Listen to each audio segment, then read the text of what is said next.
আসসালামু আলাইকুম প্রিয় ভিউয়ার্স। আজকের আমার আলোচনা হলো ঘুষ দুর্নীতি প্রসঙ্গ। দেখুন, মানুষ হিসেবে আল্লাহ পাক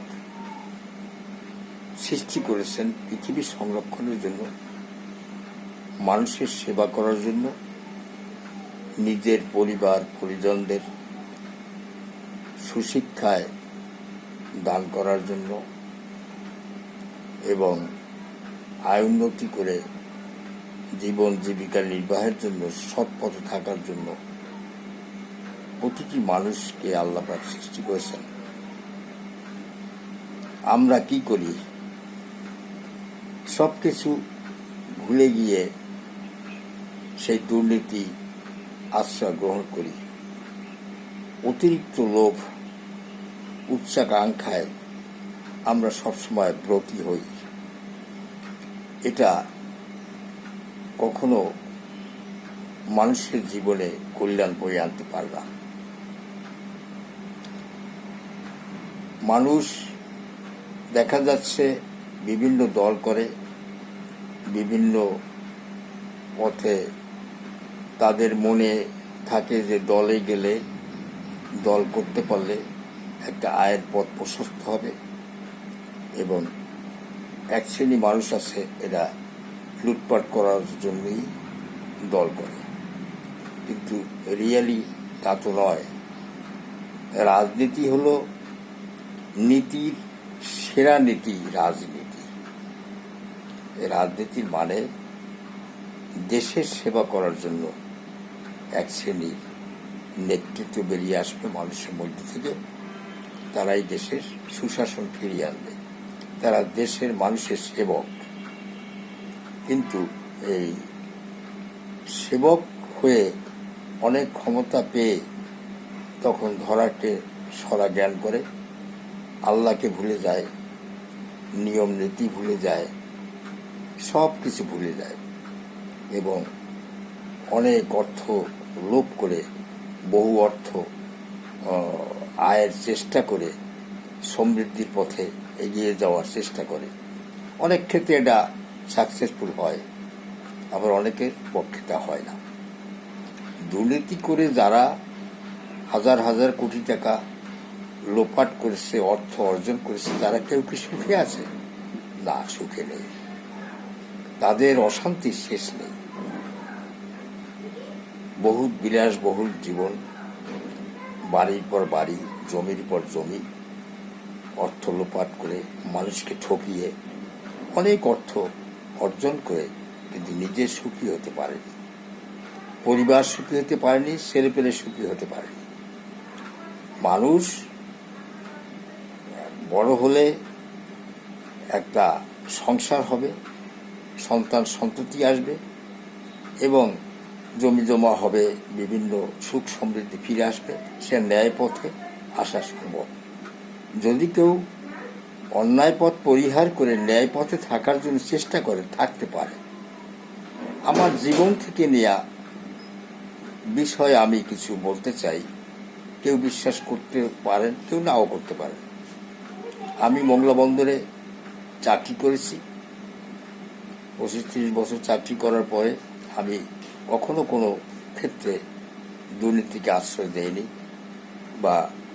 এবং এজন্য আমার কাজের সততার জন্য আমাদের সর্বোচ্চ নির্বাহী চেয়ারম্যান কমরেড জালাল আকবর সাহেব একটা চিঠি ইস্যু করলেন। সকল বিজয় দিবসে সব অফিসারগণ, সর্বস্তরের কর্মচারী উপস্থিত থাকবেন। আমাকে এবং মফজল হোসেনকে,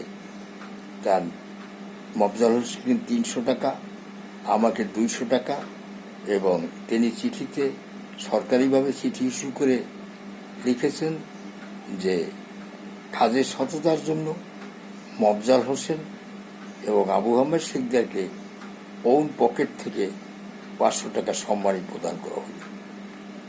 এই মংলা বন্দরে চাকরি করে আমি পেয়েছি। আমার নিজের কথাই আমি নিজে বলি। যারা অনেক টাকা আয় করে, বিভিন্ন পথে আয় করে, তারা কি অনেক মনে করে তারা সুখে, অনেকে সুখী হয়েছে বা হতে পারে, জানি না। কিন্তু আমি আল্লাহর রহমতে সুখী। আমার সন্তানদের আমি সুশিক্ষা মাধ্যমে মানুষ করেছি। তারাও জীবনে কখনো দুর্নীতির আশ্রয় নেয়নি, সৎ পথে নিজের জীবন পরিচালিত করছে, এখনো করে। আমিও এখন 72 বয়সেও আল্লাহর রহমতে আমার কোনো রোগ ব্যাধি সেরকম নেই। আমি যেভাবে অর্থ সংকটে কখনো আমি পড়ি নেই, এবং অসুখ বিসুখ বিভিন্ন থেকে আল্লাহ পাক আমাকে মুক্ত রেখেছেন। আমি সুখেই আছি। কত দেশ কতভাবে তলায় উত্তরায় পেরিয়ে আসছি আমরা, কিন্তু কোনো ক্ষেত্রে আল্লাহ রহমতে বিপদ আসছে, বিপদ যেন আল্লাহ রহমতে কেটে যায়। এর কারণ হলো কখনো মানুষকে ঠকাইনি জানা সত্ত্বেও। হয়তো ভুল ত্রুটি হতে পারে, আর দুর্নীতির আশ্রয় নেই। কিন্তু আমি তো আল্লাহ পাক আমাকে সুখে রেখেছি। যারা হাজার হাজার কোটি টাকা, শত শত কোটি টাকা অর্জন করে তারা দেখেন বিভিন্ন তাদের ভোগান্তি রয়েছে, তারা নানানভাবে কষ্ট অনুভব করছে। আজকে কিভাবে আল্লাহ পাক, আল্লাহর যে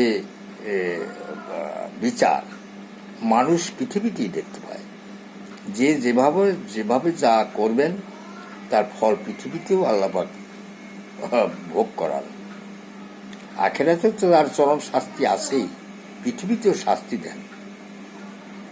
এভাবে অনেক ক্ষেত্রেই দেখেন আল্লাহর যে মহান আল্লাহ পাক, তার যে কত বড় শক্তি, তিনি যে কত বড় মহান, তার অনুমান করা মানুষের পক্ষে সম্ভব নয়।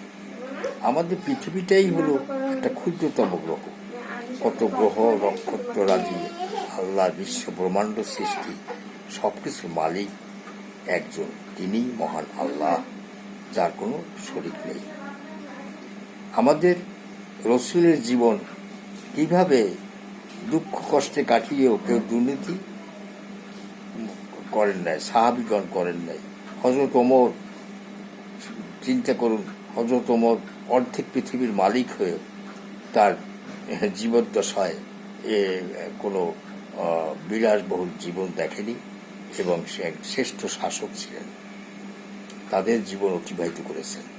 পৃথিবীতে জন্ম হলেই মৃত্যু হবে, এই অল্প সময়ের মধ্যে দুর্নীতি করে লাভ কি? অনেক টাকা অর্থ অর্জন করে লাভ কি? মানুষের কল্যাণে নিবেদিত হন, মানুষের সেবা করেন, মানুষের সহায় সাহায্য করেন, এর মতো শান্তি আর পৃথিবীতে কিছুতেই পাওয়া যায় না। আজকে যারা দুর্নীতি করে অনেক অর্থ অর্জন করছে তারা কেউ সুখে নেই, সুখে থাকতে পারে না। তাই যে অর্থ অর্জন করে আমার সুখ আনতে পারবে না, সে অর্থ আমি গ্রহণ করব কেন? এটাই দেখুন, সৎভাবে জীবনযাপন যারা করে তাদের কোনো দুঃখ কষ্ট হয় না। একজন মসজিদের ইমাম সাহেব কি বেতন পায়? 5,000 10,000 টাকা বেতন পায়। আর সাধারণ মানুষের 50,000 1 লাখ টাকা মাসিক ইনকাম। তারা যেভাবে থাকেন, ইমাম সাহেবরা কিন্তু তার চেয়ে খারাপ থাকে না। তাদের অর্থ কিন্তু কম হলেও সেটা অনেক বরকতময়। আপনি সৎ পয়সা দিয়ে বাজার করেন, ভালো বাজার আসবে, ভালো খাদ্য খাবার খাবেন।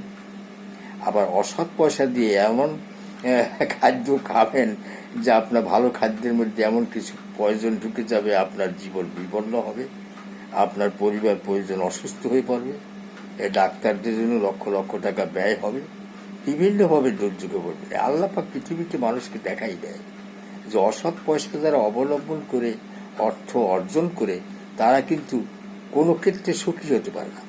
যে এক দিক থেকে মনের দিক থেকে তো পারেই না, এবং শারীরিকভাবেও পারে না। তাদের অসুখ বিসুখ বিভিন্নভাবে দেখেন, অপারেশন, বিভিন্ন ক্ষেত্রে লক্ষ লক্ষ টাকা নেমে যাচ্ছে, বিভিন্ন সংঘাতে, বিভিন্ন কেস কামাইতে। আবার যে যেমন দুর্নীতি করে টাকা অর্জন করছে, আবার সেইভাবে টাকাগুলো নেমে যাচ্ছে, আর নিজের সারা জীবন মরপিয়ায় ভোগে। আর দুর্নীতি করবেন না, সৎভাবে ইনকাম করবেন, হ্যাঁ, ভালোভাবে ঘুম আসবে, সুস্থ শরীর থাকবে, আপনার প্রতি অসুখ বিসুখ সেরকম আপনাকে আসবে না। এটা পরীক্ষা করে দেখতে পারেন। আমি নিজেও পরীক্ষা করে দেখেছি, ইনশাল্লাহ আমার কোনো সমস্যা নেই। এই 72 বয়সেও এখনো আমি সুস্থ অবস্থা আল্লাহ পাক আমাকে বাঁচিয়ে রেখেছেন। আমার সন্তানেরা সবাই আয় উন্নতি করেন এবং এখনো তারা দুর্নীতিমুক্ত ইনকাম করেন, রুজি আয় করেন এবং আল্লাহ পাক অনেক সুখে রেখেছেন। আর আমার জীবন থেকে আমি যতটুকু জানি, এইটুকু দিয়ে সবাই সুস্থ থাকুন, ভালো থাকুন।